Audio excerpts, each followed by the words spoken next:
This is Peter Bint of #DailyK. Coming up next, we've got our Monday special guest corner, Peter's on the Block, that airs in hour number 2.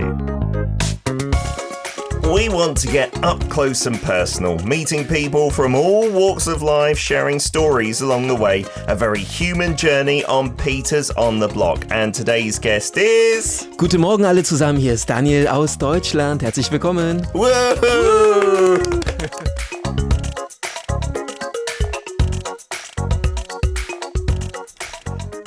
Guten Morgen, Daniel. Guten Morgen. Ich heiße Peter. Oh, so nice, Peter. I don't even remember how to say English person in German. Aus England. Aus England. Genau. Oh, you've learned it. I studied German for 5 years. Really? That is shameful. I only learned like 3 sentences. Don't worry. Mein Lieblingsfach ist... Oh. But I can't remember any subject names. Oh. My favourite subject, that's hey, it. Lieblingsfach is actually a very difficult word. Yeah, that's why I remembered it, because I thought that would sound intelligent. But if I can't finish the sentence, that doesn't sound so intelligent at all. Don't worry. We are so lucky to have Daniel Lindemann in the studio today for many reasons, but not least because Lucky bailed on us last minute and you filled in. Lucky. We should have known that with Lucky. Yeah, that's so typical for him. Do you know, I went to Jeju last weekend and I posted up a picture of where I was staying and Lucky called me like instantly and was like, I'm staying there today. Really? And we didn't even meet each other. We were staying in the same accommodation. Really? And we didn't even see each other. And I saw on his Instagram recently, I think he went away again this weekend. He seems to be like everywhere, like, you know, all the good places. If you have a close look, there's always Lucky. Does he take you sometimes? Well, you know, in order to make fun of him, I should say no, but he's actually a really great guy. And to be honest, like last year when I had to drop off from another radio program, he actually stepped in for me very spontaneously. So he's a very reliable person, I think. Okay, so now you're quits, you're even. Yeah, we are quit. Filled in for him. Definitely. Today. Fantastic. But no, it's great to have you on board. Our main writer was saying, from all the people on Non-Summit, Daniel, that's where you're a member of, right? Sure, yeah. It's like Daniel is the most popular among Korean women. Really? Because he is the most intelligent, or at least seems the most intelligent. Maybe he seems to be like that. I'm definitely not, no. No. So I'm really curious, just personally, is that where you debuted on Korean like TV and stuff? Yeah, definitely. So it's been exactly 10 years now. Oh, so wow. We started in 2014 in July. And it was my first program in Korea at that time. What were you doing in Korea? So at that time, I just graduated from. I just had graduated from graduate school. In Korea. What brought you to Korean graduate school? So I did first 1 year of exchange here in Korea, and then afterwards. Just randomly? No. So I studied East Asian studies in Germany. Okay. And I had Korean as my major. Wow. So I wanted to spend a year in Korea at that time, and I was lucky to spend it at Korea University. Yeah. And then I came back from my master's, and I went to like to the other university, to Yonsei University. They have a very strong like rivalry. So I always make fun of that. But anyway, so I made my master's there, and I was working for a small company when I suddenly got an email from one of the writers, and they asked me, we have this show, and I've heard about it at the time because they were already, I think they had aired up to episode 4 or something. Oh, I see. Wow. Yeah, so I stepped in for another British guy, actually, instead of James. Oh, because he went away, right? Yeah, he went for his PhD to Australia, so I'm very thankful for him, and I could step in, Fantastic. And the rest is history. You're now big on TV, on YouTube, on radio. I saw you post up a photo recently with Choi Ha-jung, who's like a legendary radio host who stepped down. So you were on that show for a while. Yes, I was on that show for almost 2 years. Oh, wow. That's a long time in Korean radio. And the even more thing that we should be grateful about is you've recently come back from Europe as well. So you're still jet lagged. Yes, totally. What were you doing in Europe? So I got married in Korea 6 months ago. Okay. Yeah, last year. So my wife and me, we went to Europe, to Germany first to did a little wedding for our family and friends who stayed in Germany. So we did that, and then we took a small vacation in Belgium. Oh. And in Italy. Okay. Yeah, which was very nice. How was both of those places? So I didn't have that much expectation about Belgium, to be honest. We have a Belgian friend, Julian, and we always make fun of him. And we have this rivalry between German and Belgian beer. Yeah, okay. But to be honest, I was amazed. Oh, wow. So where did you go in Belgium? So we went to Bruges and to Gent, or Gent, how they call it. And such a nice place, to be honest. And actually great food. Yeah. Great people. Not just French fries and beer. Not just French fries and beer. And, it's like the whole atmosphere. It was amazing. So we were both amazed. Yeah, and Italy was, of course, packed and crowded. Where did you manage to go in Italy? We went to Positano at the Amalfi Coast and then to Capri Island. Oh, wow, okay. Yeah. So not the big cities like Rome and stuff, but they were still crowded? It was still crowded, really crowded. And but, of course, amazing nature, amazing food, Italy. Yeah. Fantastic. Yeah. Okay, so if Daniel falls asleep, he's got a good excuse, right? Because European time is so very different. Please forgive me. On your YouTube channel, the writer found out something that you said. I wonder if your wife knows you said this. Marriage is like happily digging your own grave. How is married life treating you after 6 months? Oh, yeah. I hope she didn't hear that. No, so it's been great, to be honest. Yeah, it's been great. Of course, they're always like small and big troubles that you have. You have to get used to each other and everything. But it's actually been great. Yeah. So we've been enjoying it a lot. How long have you known your wife? About 2 years, a little bit more than 2 years, and we got married. And it's pretty nice, actually. From experience, I'd say the first 3 years, absolutely fantastic. Okay, what's about afterwards? No comment. Okay, I should be careful then. How do German weddings and like married life differ from Korean ones? Since you've been living here for a long time, Korean weddings are usually, very formal. You have like everything planned. Sure. My parents were very, very surprised because like every step, all the like minutes were planned, like right? When you have to stand up, when you have to sit down, when you have to bow, everything is like really planned. German weddings this time was, very casual. We had no really have made a ceremony, but just a party. Mm-hmm. And we had like, songs and we were dancing whole night long. So it was pretty much fun, yeah. Yeah, because in Korea, there's not even, a need to have an after party. Right. I mean, some people do, but it's not necessary, right? Yeah. Did you have one here? We had, we did actually. So we had a nice after party in Itaewon afterwards. So it was very nice, yeah. Yeah, Korean weddings, I've talked about it on the show for a bit before. Like some of them feel like very quick and like packaged and over in a couple of hours, and you're like, is that it? Is that finished? What's happened? I blinked and I missed it. Right. Many of our listeners will put some more questions to you a bit later, but Siska's saying, how many languages do you speak, Daniel? You're obviously fluent in English right now and German. My German accent when I speak English, of course, very No, not at all. Yeah. English, German, although I'm slowly forgetting it. Korean. I did a little bit Spanish when I was in high school, so I really enjoyed studying Spanish at that time.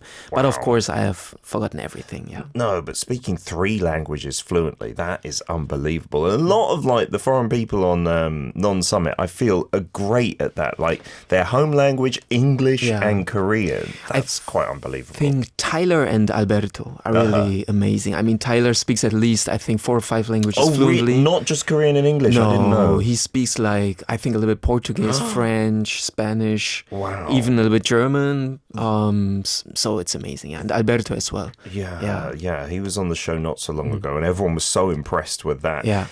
So when you say you studied East Asian studies, why?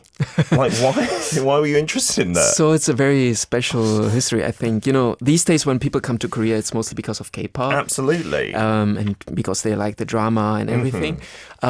When I started, it was actually a very, rare thing at that time. What year are we talking about? You first coming to Korea?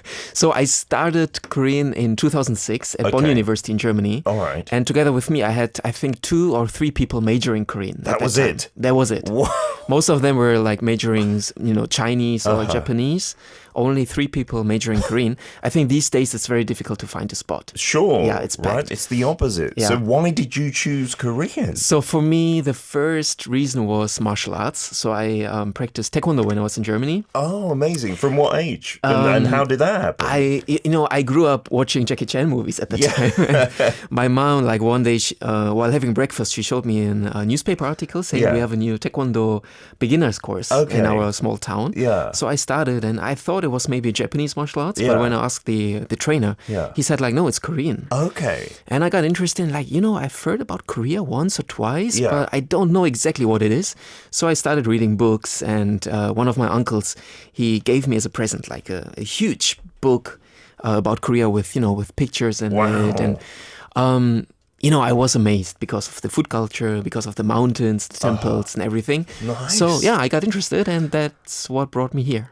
That book, that taekwondo class, led all the way to you living here. So are you planning to like stay here for the foreseeable future? Yeah, I think I probably will. Yeah. Of course, I try to stay flexible, but still, also this time when coming back to Korea, it's just like, coming home. It's like coming to a second home. Yeah. So I think it's the place to be. In the near future, at least. And your wife is Korean, I assume, right? Yeah. And she's content living here rather than Germany. Sometimes, like my wife as well, expected us to live in the UK, and I'm like, surprise, we're living in Korea. It's always like an up and forth, and we have this discussion like at least once a week. Yeah. But when going to Germany, she said like it's so nice, but it's still no gem. It's like not fun. Not fun that much, and everything has its advantages and disadvantages. So we try to be flexible, I think. Yeah. As me and my wife are getting older, we definitely said that about the UK, but now I think we are becoming more no gem. So we want to go maybe to the UK more and more as well. So I don't know. Totally I guess life stages are different. Sure.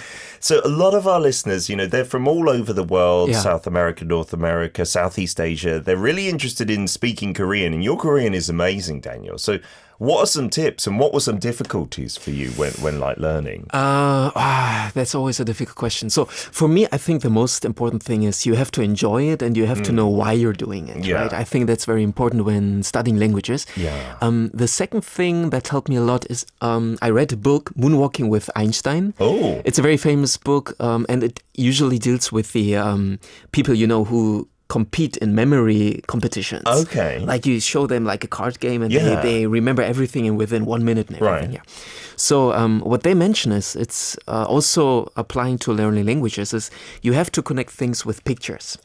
Because our human brain is used to, for example, to connecting pictures with something. Sure. And you have to, when you memorize something, try to make it memorable. In that sense, it should be either funny or maybe a little bit dirty. Like an image in your head, like linked to the language. Right. Oh, that's a good idea. Dirty, funny. I can do that. Dirty, funny. That's what we memorize very well. So you do that with like Korean? Sure. Yeah, that's what I did, and I tried to study while moving myself. So I didn't enjoy like sitting in front of the desk. But what I did, for example, I take the vocabulary that I have to study that day, and I go to the mountains, and I'm just while taking a walk, I'm kind of like talking to myself and try to memorize this vocabulary. Oh, wow. So this helped me a lot, I guess. That is something really fresh and new. Like I think I've asked that question to many people and they just give me boring answers. But that was fantastic. Daniel. Connected to images, and it helps you a lot, I think. All right. Maybe that's why flashcards are such a thing, for kids as well, with those big images. Just to give you like a quick example, for example, the word 상냥하다.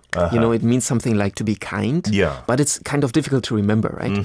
So our teacher at that time, she said like, for example, if you go to the this and this department store, the people there are very 상냥하다, right? Very kind. Okay. So what I did after class, because it was so difficult for me to remember this, I went to this department store and I went to the information desk and asked the people there, do you know where's the sportswear for guys? And she said like, on the 6th floor. And I said, thanks, you're so 상냥해. Oh, right? You used it as well. 정말 상냥하시네요.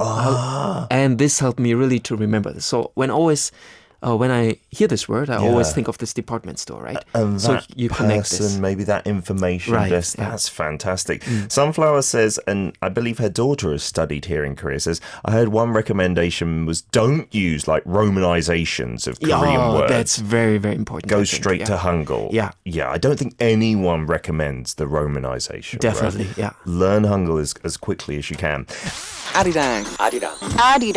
Radio. Is that your kind of go-to, I don't know what Ejok's genre of music is, but rather than maybe bubblegum K-pop, is that what you like a bit more? Well, I think, music, there are no boundaries to it. So K-pop itself has also like really, really great value. And I think there's so many great songs. My wife is really into K-pop. Oh, nice. So I always watch her like dancing at night in front of the TV. Wow. She's practicing like the new Anmu, the new dance.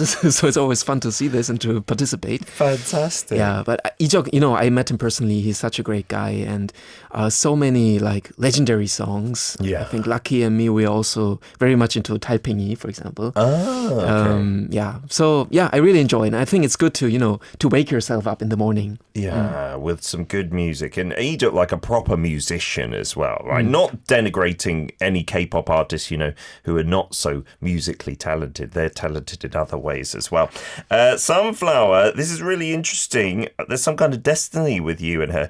She says she lived in Germany from grades 1 to 3, and her mum would take her to the market to translate and teach her language, like visually. Yeah. And if I remember correctly, in Germany, you have to take English and pick one other language in order to graduate from school. Right, yeah. So you learn from like a young age English as well? I learned it so when we enter middle school, in Germany, you have elementary school for 4 years, and then you enter middle school for 6 years. Oh, wow. And I started learning English when I entered middle school. So from grade 5th, if you want to have it like this way.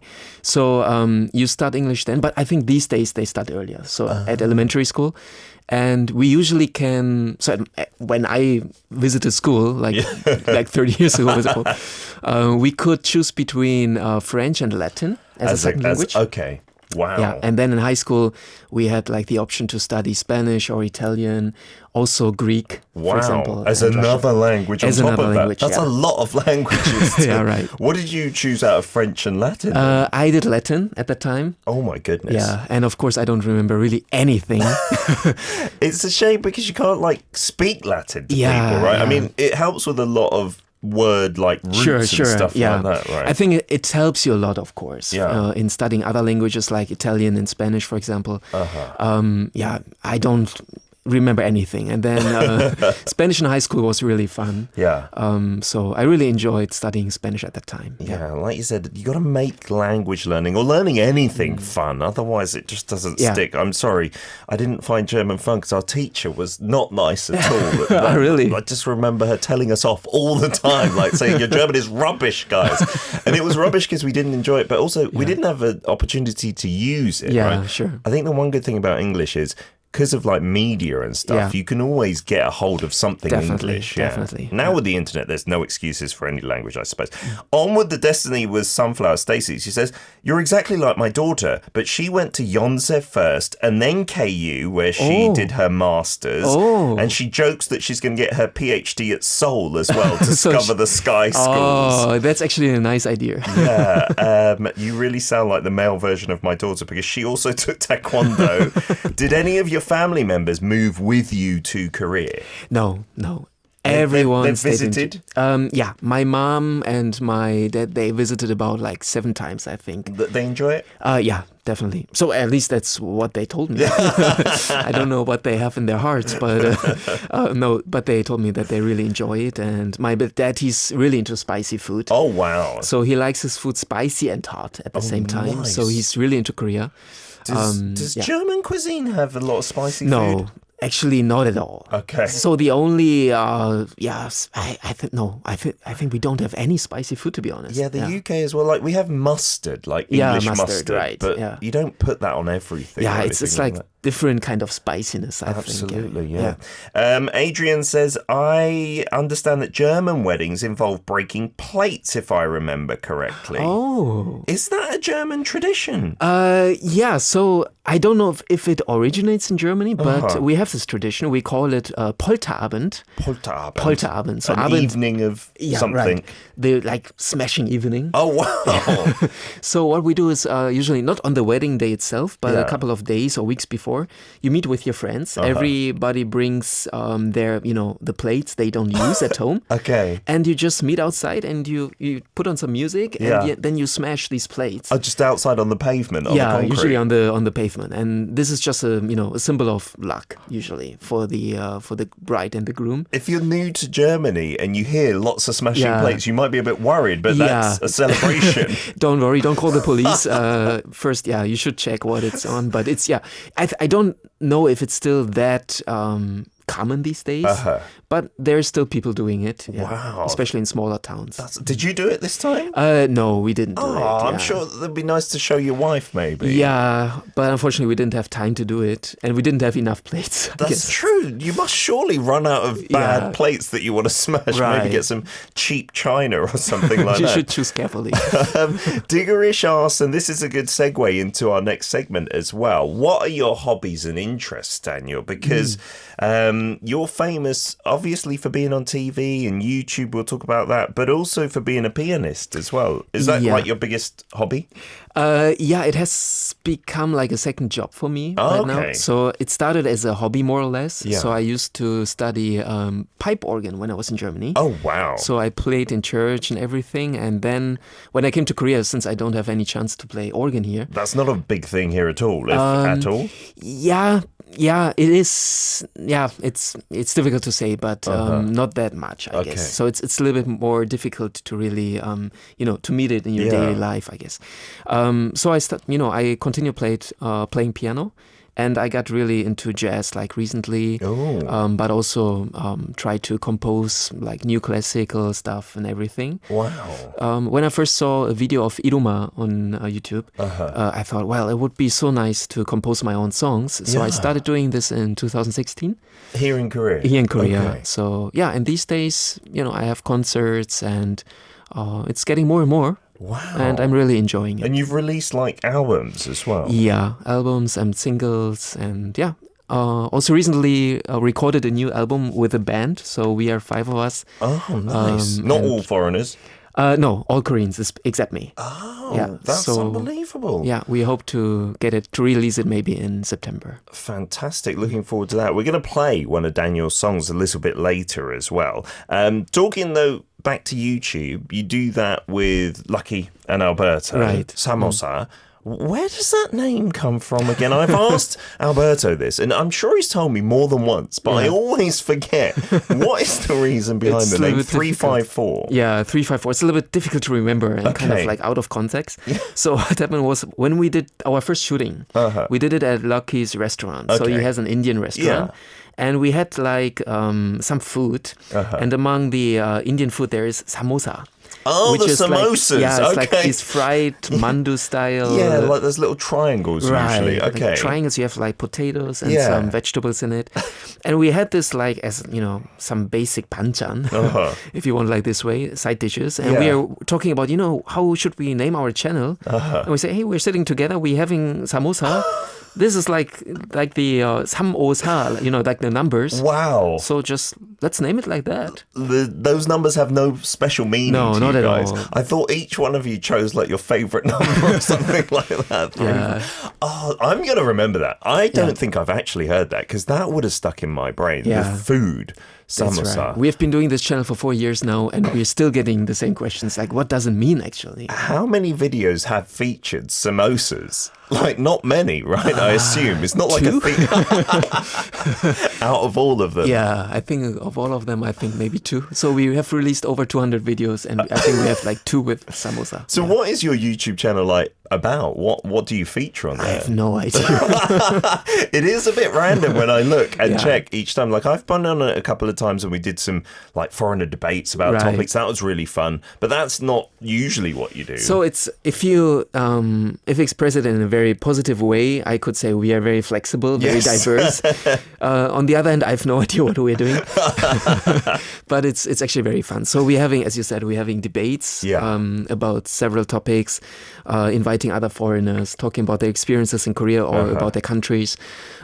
Sometimes we always, we used to go outside doing some hiking, introducing some Korean mountains or Korean food, which is also very popular every time. Maybe visiting Korean markets. Wow. So it's really very diverse. Everything. But also having like sometimes some more serious discussions about, for example, how disabled people are treated in Korea. Oh, interesting. Recently we had two people from North Korea, two refugees from North Korea, and we had a really, really interesting talk with them about their experiences. Wow. So it's really diverse, I guess. It really is. I didn't know you got that serious as well on the channel. We tried. Sometimes it's actually pretty serious. So if you like loads of different content, go over to that channel, Samosa, right? 354. I believe, if you type that in, that should come up, right? Just 354, the channel name. We're going to play one of your tracks then, Daniel. Can you tell us a bit about this? This is one you composed? Yes, it's one of my recent compositions. It's called They Smiled. It's a trio version. So we have a piano, a violin, and a cello. I composed all of it, and the meaning of it's I lost two friends in the war in Ukraine. Oh dear. And and my uncle, he also passed away.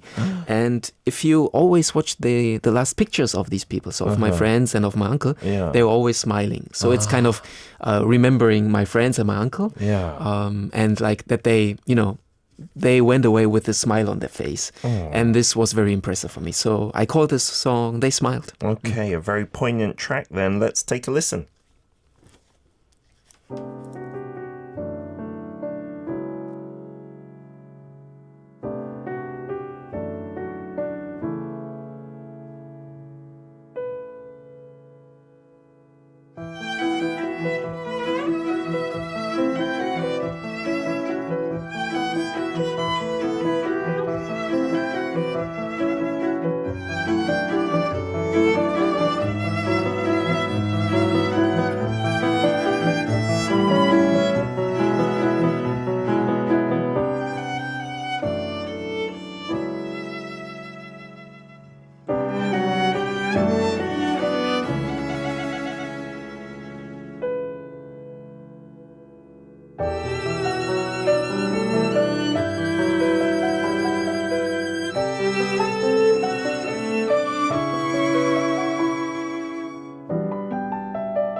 that is the first time we've played a Peters on the Block guest composed song, Daniel Lindemann. I am not musical at all. Like, listeners know me for being terrible at singing, but I also cannot compose or anything like that. I cannot imagine the process. How long does it take to come up with a song like that? What are you doing? Are you associating notes with images like language?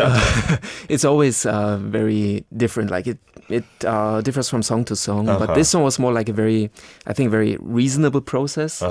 So it took me a while, like maybe 1 month to really finish it. Wow.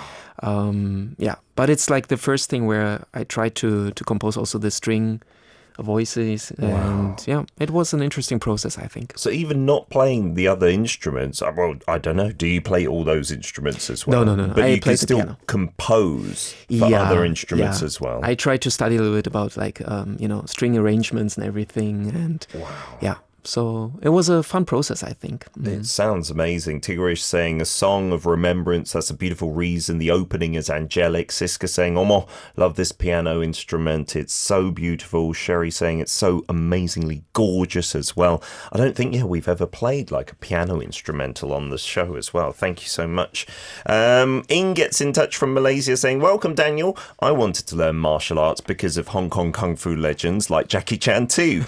And the only class offered at school was Taekwondo for me, so that's how I got into it. So do you still do it in Korea? So I changed to Hapkido. Okay. Yeah, I'm not practicing Taekwondo anymore, but there are always, of course, similar parts. So these days I'm practicing Hapkido at the Tojang here. Are they different, like very different? Well, yes. If you really, cut it down on one difference is, I think Taekwondo depends much on strikes and kicks. Hapkido is a little bit more defensive, depending more on locks and throws. But we also have, kicks and falling techniques and everything. So it's a little bit more defensive, I think. Yeah, I was watching the Taekwondo at the Olympics recently, and it's so interesting. Like, it's all about striking, right? Getting that strike. So one move I saw, like, she was trying to kick the other person's head, but she was like moving her head away, and then eventually she just kind of flipped her foot so she could tap the other person on the head, and I think that got her the clinching point. Right? I was like, that's not going to hurt at all, like in an actual fight, surely. But it's so athletic, I suppose. Sunflower, Rao, Sherry, I believe, all mentioning that they believe the smashing plates might actually be a Greek and Macedonian tradition that's come on over, and you scream apparently oppa after smashing them. Oppa? It looks like that. It's OPA in English, which sounds like, oppa in Korean, but surely you're not saying that as you're thinking of your future husband. Maybe. Well, oppa in German means like grandpa. Okay, you're thinking of your grandfather? Yeah, maybe. I wonder what's going on. And Ing asks a question that leads us nicely into our next topic before we get to a quiz. Is there any good German food in Korea, she asks. I've not really seen German restaurants or anything like that. Maybe a German beer house, like a Hoppechi. Like a Hoppechi, right? Is that like in Korea for pubs? They're not really anything like a British pub. Yeah, it's. I think it's slightly different, of course. German food. So there are some good places where you can have, for example, traditional German breakfast. I think it's very common, or it's getting more common. What's a traditional German breakfast as opposed to like English or American? So I'm not very proud of other German dishes that much, but you can really be proud of German breakfast, I think, because it's very diverse. So we have like really different kinds of Brötchen, which is like German traditional bread. Also is that very like healthy. The heavier, like kind of sourdough like kind whole of thing? meat, like whole wheat, and very different sorts of cheese and ham, of course. Then we have, juice, different types of cereals. We call it muesli, which is also very healthy. A lot of, eggs and, fruits. So I think it's very healthy. Better than American and British in terms of health. Even Alberto, as an Italian, said like German breakfast is amazing. And he has a really high standard. He really does. I'm very thankful for that. Finding other dishes here in Korea, I think it's not that easy. Can you get a good schnitzel? That's all I remember from my trip to Germany. We had lots of schnitzel. I think it's better to have some tonkatsu, which is similar. So I think if you really want to have good German food, go to Germany, of course.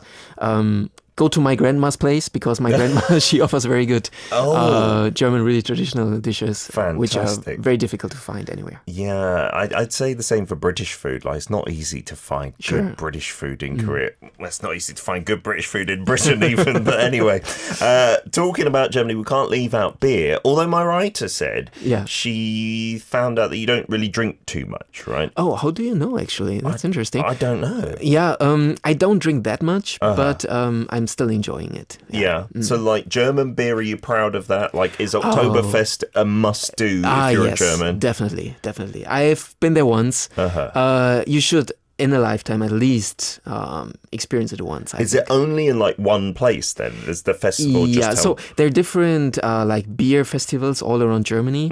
But in terms of, quantity, quality, you should definitely try the Oktoberfest. Yeah. So at the end of September, beginning of October, it's definitely worth a visit, I think. Is there a reason for it being in October? It's just a random occurrence? So it started in 1810. Wow. It has a very long history, and it was kind of a wedding ceremony at that time. It started as a wedding ceremony for some of the royals at that time, and they made it public.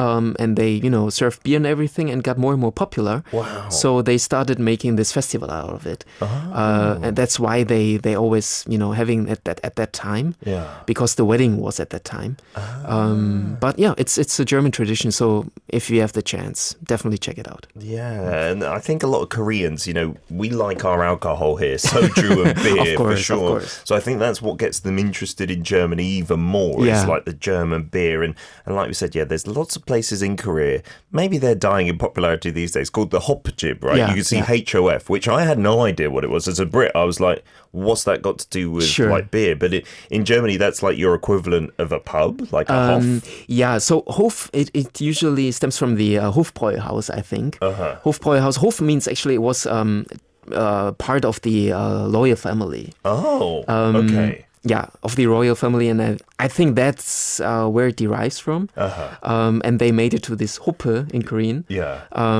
So they change it always in a fun way, right? Like the term Alba, of course, for example, comes also from Arbeit in Germany for labor. Yeah. But anyway, that's what it is. But it's I think it's different from German pubs. Yeah. Yeah. So we don't serve, for example, fried chicken that much, and you don't get this basic salad side dish that you get in Korean homes. That's not traditionally German. Yeah. That doesn't surprise me whatsoever.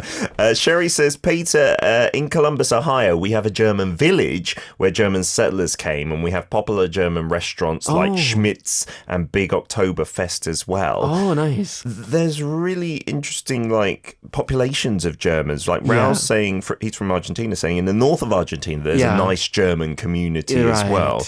There isn't really that here in Korea, I suppose. Oh, there is that German village down south, isn't there? Yeah, but it's actually more crowded by Korean people. So who work there, right? Or something, no? I went there once.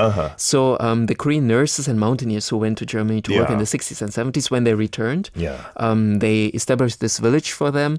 And it's, of course, also like a touristic point. Sure. We have a German community. I think we have about 30,000 Germans in Korea. Oh, wow. Mostly located in Hanam-dong. Oh, okay. Yeah, so just with other global communities there. So the embassy is at Seoul Station, but we have, for example, the German school and everything. It's located around Hanam-dong. Oh, there is a German school. I didn't know. Yeah. Okay. So we have some Germans here, but of course it's not as big as, for example, the American community or something. Yeah. Okie dokie. We do need to get to our quiz before we run out of time. Okay. So. Each week, our writer really focuses a question on that person, that guest's specialty. Okay. And it can be pretty difficult. Oh my gosh. She always says it's not. It's going to be easy for them. But we've had many incorrect answers, so don't be afraid. Okay. But I have to give you a choice if you really want to play it safe, Daniel. Do you want to do the quiz? You can say no. Okay. Yes or no? No, I won't do it. No. I will say yes. Good. Because our writer always says it's okay for them to say no, but I'm like, then it's going to be a very big anticlimax, surely. We've got this big tub of prizes, okay? Okay. There's lots of little prizes, but there's even vouchers for up to about 200,000 won, so you could win big. Wow. But you have to get the question right first, Daniel, okay? So this is in your speciality. Okay. It's to do with classical music. Do you know the Korean pianist Yoon Chan Lim? I guess it's Yoon Chan. Yeah. our writer's dream is to see him in concert, and he won the 16th Van Cliburn International Piano Competition a couple of years back, right? So, Yoon Chan Lim, he made the world go wild with his performance of a Rachmaninoff. I'm going to mispronounce this, aren't I? Rachmaninoff? Rachmaninoff. There we go. All right, so you've already got 1 point for correcting me. Rachmaninoff piano concerto during that competition. His flawless execution of a piece considered a tremendous challenge, even amongst pianists apparently, was nothing short of remarkable. So the question, which Rachmaninoff piano concerto did Yoon Chan Lim play at the Van Cliburn competition? As far as I know, okay, because I actually enjoy this piano concerto a lot. Oh wow! If I'm correct, yes. I hope I'm correct. It's one of the pieces that I want to be played at my funeral. Oh wow! Although it's very long, piano concertos are like about 40 minutes or 45 minutes. You've thought about which piece you'd like played at your funeral. It would be this one. Because I love it. Oh wow! As far as I know, it's piano concerto number 2. Number 2. Please let me be right.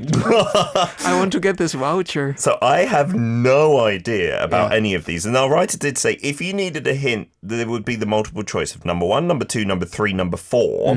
And she said to emphasize that it's considered a tremendous challenge. Yeah. Would you like to stick with number 2? Last chance. Is one of them known to be very difficult? I wonder. It's a very difficult piece, I think. Also very beautiful, of course. I will stick with number 2. Okay, number 2 for the piano concerto from Rachmaninoff. And it is not correct, Daniel. It is apparently number 3, although I cannot confirm or deny that. Do you know number 3? I'm sorry, you know all I of know them. number 3 as well. Okay, but number 2 is very popular and very famous. And because I was so sure, because I recently heard that he was actually inspired by some very important person from the Schiller dynasty when he played. So this person inspired him when he played Concerto number 2. Okay. So that's why I was sure it was number 2, but I was wrong. I do apologize. No worries.